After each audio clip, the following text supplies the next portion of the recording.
it was rough. It was rough keeping that creativity and grieving.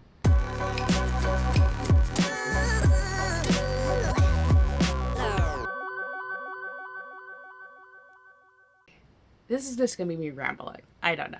I wanted to sit down and kind of just go over why I got into cosplay and am a content creator now, and almost kind of how I've grown to love it so much. It all started when if I have to go back cosplay wise in the sense with costuming and stuff, when I was younger, my grandmother used to make all my Halloween costumes. I rarely probably have pictures of anything that was store bought. She just knew how to sew, and she preferred just to make me things. So I even have a picture of her. This is me in kindergarten, and I was an M&M, the candy. And that's one of my memorable moments. So thinking back of all the Halloween costumes my grandmother made me, I kind of took that as kind of going above and beyond. Now, I personally never learned how to sew, but that was something that I keep in mind and when I cosplay now.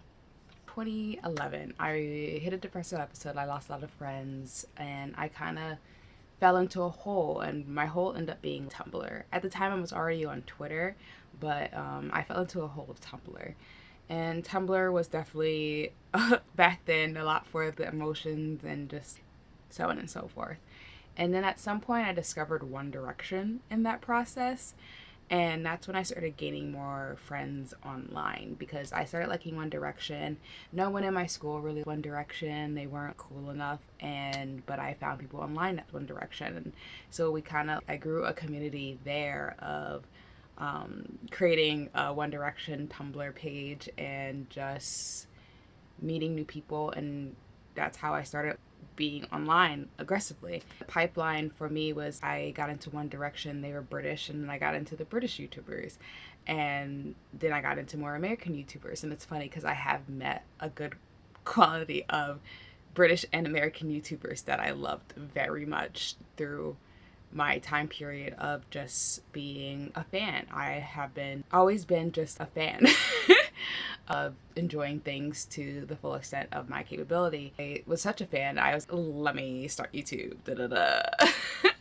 And I did. Probably around 2013, I started making videos. I did that. I don't remember if it was 20 questions or 50 facts about me. Yeah, that. I spend probably a ridiculous amount of time on the internet. Most of my friends I have met online. Most of the people I talk to are online, but you know, what can you do? When I was 17, I got my belly button pierced.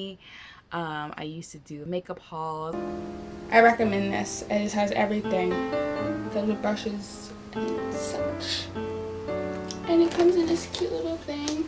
All still in this bedroom it's all still in this bedroom I have done. And that was 10 years ago that I first started on my YouTube journey. I'd say I fell off for a bit. I did enjoy the process of doing those things. I just, editing wasn't my favorite part. I'm getting better now, but editing. Oh, as a fan, I also used to go to a lot of video conventions.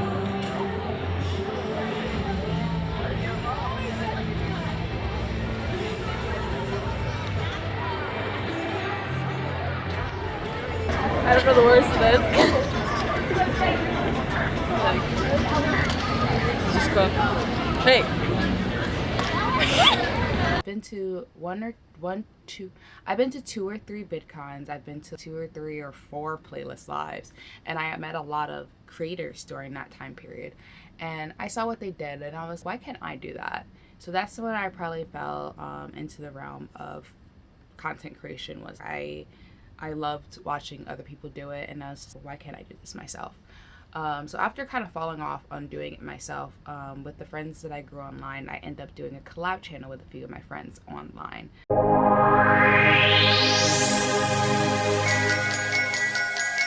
We we did that for a while. It was kind of, we each had a day, we each posted a day.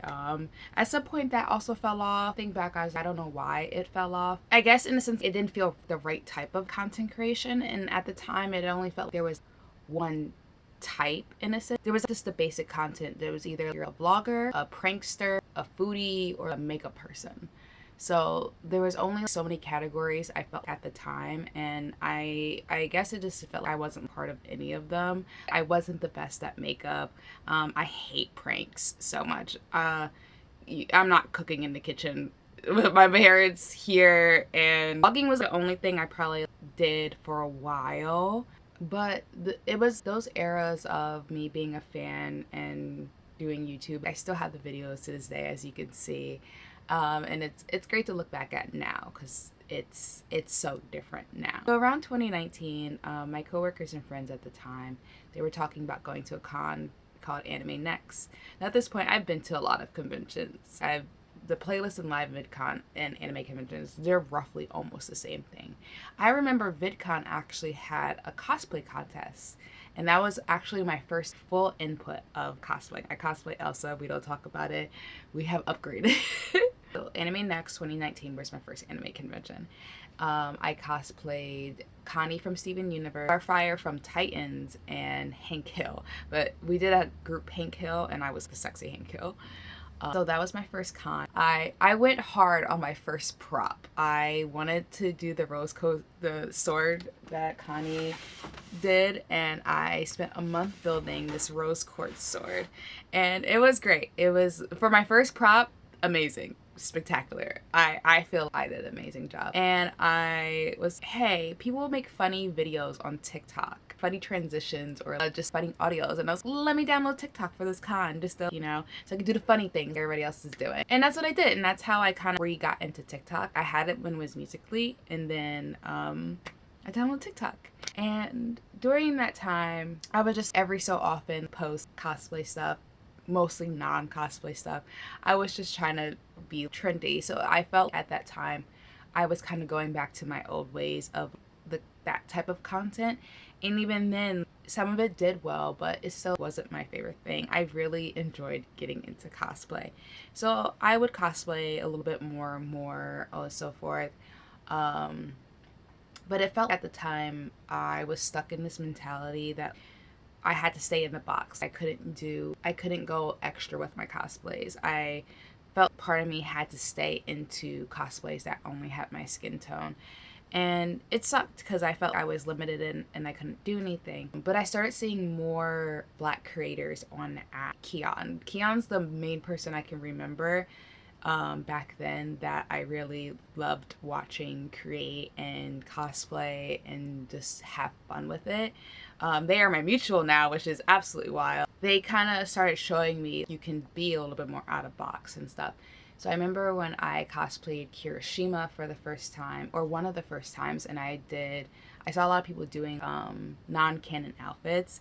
So I did a femme Kirishima, and I was in this dress that I had. I remember posting a video. I don't remember what I said, but I was talking about how it's so nice to feel included for once. Excuse my casual Kirishima cosplay right now, but can I just say, growing up, I felt like such a dork being Black and liking anime, and ever since I downloaded TikTok and went to my first convention at Anime Next, I just love the community of just people who just share the same love for anime. It just makes me emotional, and I love everybody's cosplay. I love everybody's just videos of them just loving anime, and it's made me feel so much better, and I just love this community, and it's glad I don't have to feel alone anymore. It felt nice to see Black people cosplaying, because I didn't at the time, you just didn't see a lot of it. Because on that online cosplay space was still very separated, and I just remember having that video, and I was just so happy, and that's what kind of, I guess, in a sense, sparked me to keep going. So 2020 hit, I went to my second con, KatsuCon, and now Katsu is literally my favorite con to go to. It was amazing because so my first two cons were hotel convention cons, and I was just blown away by them. And then COVID hit. I didn't have a lot of money, and Amazon was the main thing of trying to get cosplay stuff, so I did fall off a bit. So I would say most of the quarantine days I really wasn't cosplaying. I did so-and-so characters. I remember I did the two twin raccoons from Animal Crossing at some point, and I just didn't really do much. I started picking it up back up in the summer every so often. At the time, I still didn't have a lot of close friends doing it as well. A lot of the people that I was talking to were online, and the more I kept cosplaying, I kept seeing the support from other people, and I was, oh, I'm really kind of starting to love this. I am getting the support. People are saying I am inspiring, and I was just, am I now one of those people that are inspiring other black people to cosplay? What? I remember when I first sat down, maybe I'll cosplay Miracle from My Hero, and I was like, nah. And then I got the costume, and I was like, hold on, wait a minute. She is a little rough. She was the first draft of her. She's been upgraded, as you guys have seen, and honestly, it was great. I think that was one of my first cosplays to aggressively blow up, in a sense. That's why I still hold her deep down to this day. She was my starter. She was a starter Pokemon, in a sense. She was the first to blow up. Every time I do cosplay her, the confidence boost just goes. I have decent confidence in myself, but when I'm a Mirako, it's top tier. She just gives me such confidence. I loved it, and I just kept going. And then I hit my first 50K on TikTok, I think around October, and I was just so excited. I was like, ooh, I got balloons and everything. I was just so hyped. So I just kept going, and I kept cosplaying, and I kept just having fun with it. I did get my first PR kind of thing at the time. Warner Brothers sent me something. I think it was Warner Brothers sent me something for the Superwoman movie or whatever, and I did a video with that. And yeah, I kept pushing. And 2021, I was just going ham. Now, mind you, at this time, I was working 2 jobs. So I was working 2 jobs, and roughly at this point, cosplaying almost twice a week. I don't know what I was on at the time, but I just kept going and going and going, and it was fun. I just kept creating, and I love doing this. I don't think even was the aspect of getting into cosplay. I got to have fun with makeup again. I got to make these ideas of how I want to do things and how I want this video to come off. I was able to do that, and then I just kept posting, and I just kept having fun. And to this day, yes, it's still fun. So if we skip to 2022, I had a really bad breakup, and it was really rough on me. I did, the funny thing is, during the day that happened, I was actually in cosplay, and then I know I did, I was suffering a lot, and I know I ended up doing Blue Diamond one day because I was like, I need to cosplay a sad character. I need to get the sad content out. It was hard for me, and Axel at the time did what he did best. He said, do you want to come up and shoot to distract yourself? Now, Axel and I have, at this time, been mutual since 2021. We talked now and again, but I would say our friendship grew around 2022 when we realized that we're both up at the crack of dawn, because our jobs both had us up at 4 in the morning, and we would get off at the same time, so we talked a lot. And in that same year, we met at Anime Boston, and our friendship kind of even blossomed more after that.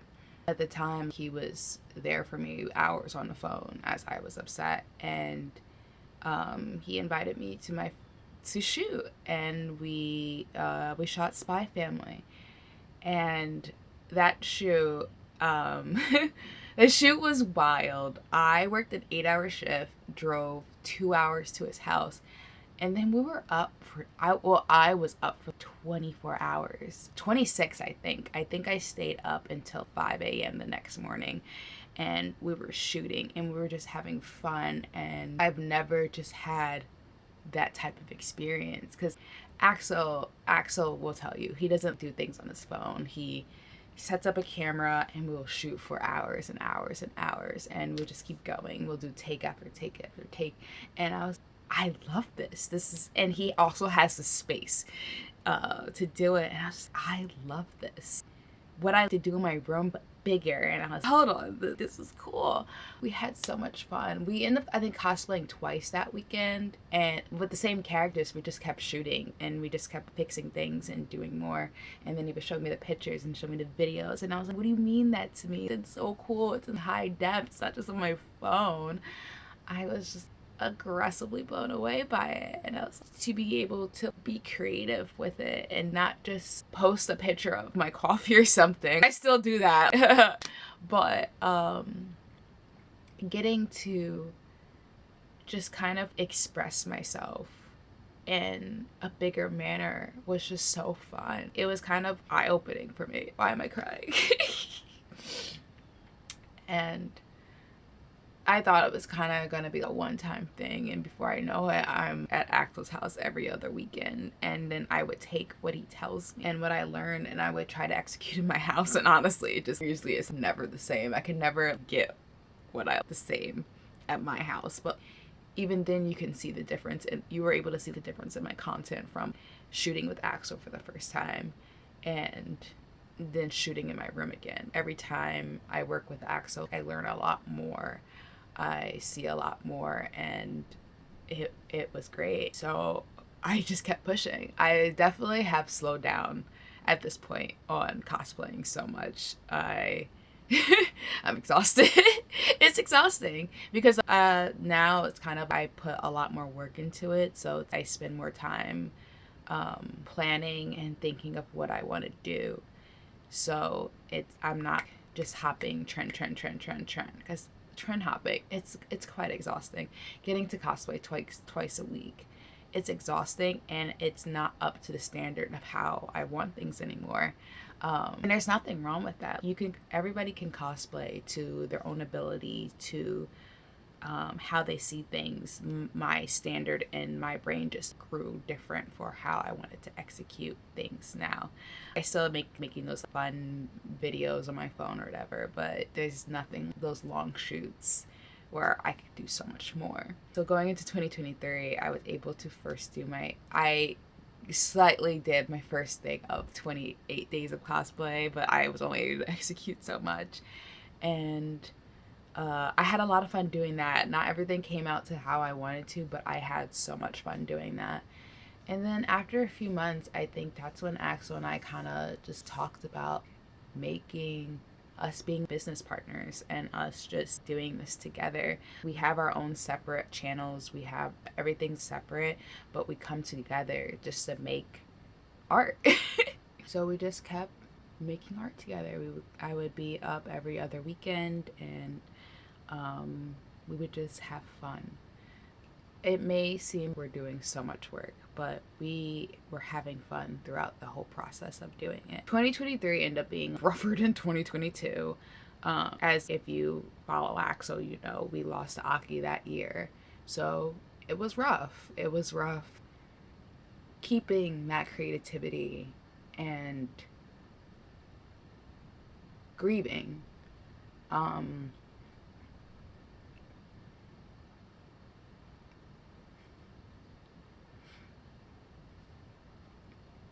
Keeping that creativity and having to be there for your best friend during his roughest time was not easy.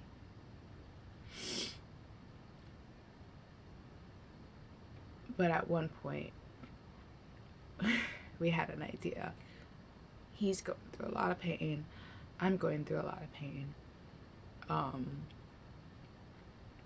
And this was during a time where JJ Keats season 2 was coming out. And there was this audio where, y'all know the audio used the way you talk to me, the Gojo Ghetto, but they did Itadori and Nanami. And I was, hey, bestie, I was like, what if we do something with this audio? And I kid you not, a few weeks later, this man comes to me with, I don't even remember how many sheets of a Word document of all these videos he wanted to film for a JJK thing. And then we got RJ involved, and we spent a few weeks, I think, recreating season 2 of JJK. And there's still stuff that hasn't been released that we either still have to film or still have to do. But we spent that time creating again. And because that era of JJK was so sad for us, we were able to put our emotions into it, even though we were going through the roughest time ever. It was 2020, the end of 23 was, and still to this day, it's not easy. It's not easy pushing through loss and being front facing the whole entire time. In 2024, when we went to Katsu, it was the first time we experienced so much love from our audience. I don't do this to be recognized. It just is, it comes with the job. Because this is now one of my jobs, and it's a job that I enjoy and I hope to do full time. But getting to talk to our audience, and it just lightens us up. So that was the first year we got to talk to more of our audience and get recognized, even though we're just here. I think Friday of the con, we were in our grungiest clothes, and Axel laughed in the elevator, and someone goes, I know that laugh, and he's, I'm so sorry. And it's funny because I do have the clip of it. Instagram and stuff. Oh, I'm so sorry. God damn, I told you. I was like, even in disguise. I was just saying, I love your jacket. I was like, oh my god. Fifth floor. Yeah. Last call for anyone needing this specific. I'm sorry, I heard No, it's you. okay. I think I know you. We make a joke that it's like, even if I'm in full disguise with a face mask, if I laugh, It just gives it it's all fine. away. Yeah. I was Sixth 6th floor. You have a nice con. Yeah, It's too. a good con. We were, oh damn, we need to dress nice more, we can't get recognized.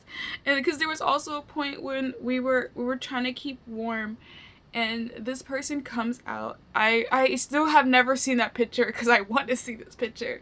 But someone was coming out of where you got your badge at Katsu, and they did the cutest little, they recognized us, and it was so cute. But we're like, oh my god, please don't perceive us in these clothes right now. We look so grungy. We were in cosplay. We were just doing photo shoots. And at that point, Axel and I, we gotta dress better. We can't keep happening. But Katsu, it was just so eye-opening. We love just talking to people. And then we didn't go to cons for a few months, and we went to Anime Expo, and that was an experience in itself. I would not say we got recognized a lot, but we got to see a lot of like our LA friends, and I got to meet one of our followers though who always shares our stuff and is just the absolute sweetest person. It's just every time we go to a con, we're just, wow, it's a lot, but this is what we love doing. And then we went to Anime NYC this year, and I had my first meetup, and I was, no one's gonna come to this meetup. No one cares who I am. I can definitely perceive, I have 100K on here, I have almost 300 on YouTube, but I just don't perceive the numbers that, in a sense. And it's not I had 100K people at my booth waiting to see me. I had a good handful of people. That was enough for me. It was enough to get to see people talk about how much they love the content that we make, and just getting to talk, and we got to film some TikToks, and it was just fun. And even if we were on the floor, sometimes people would just come take a picture with us, and then I'd be like, wait, aren't you Sparkle and Ape House? Yeah. And I'm like, oh my god. And I'm like, oh my god. You watch our silly little stuff that we make? You watch us be menaces and recreate JJK season 2? What? And it was so great. So and I were probably so aggressively tired after that meetup, but our hearts were so full because we just got to spend an hour and 15 minutes talking to y'all, making content with y'all. Everything, it was just so nice, and this is why I'm doing it. I enjoy. I was a fan, and now it's full circle, and now I'm the one that people are coming to see. As someone who was in the aggressive YouTube space, I saw how some YouTubers would treat fans, or how they perceive their fans, or I don't even like using the word fans. I prefer followers, or sparklers. I call you guys sparklers. And it's just sometimes, well, I don't want that. I want people to feel welcome. I want people to understand I have my boundaries, so on and so forth, but I want them welcome, and that I care, and that you guys are a family to me, to Axel. I get to put out something that you enjoy. I get to spend time working on something, and then I put it out, and then y'all love it, and it's and then I get to see you in person, and you get to tell me in person. I love hearing things in person, like hearing those things. I don't know.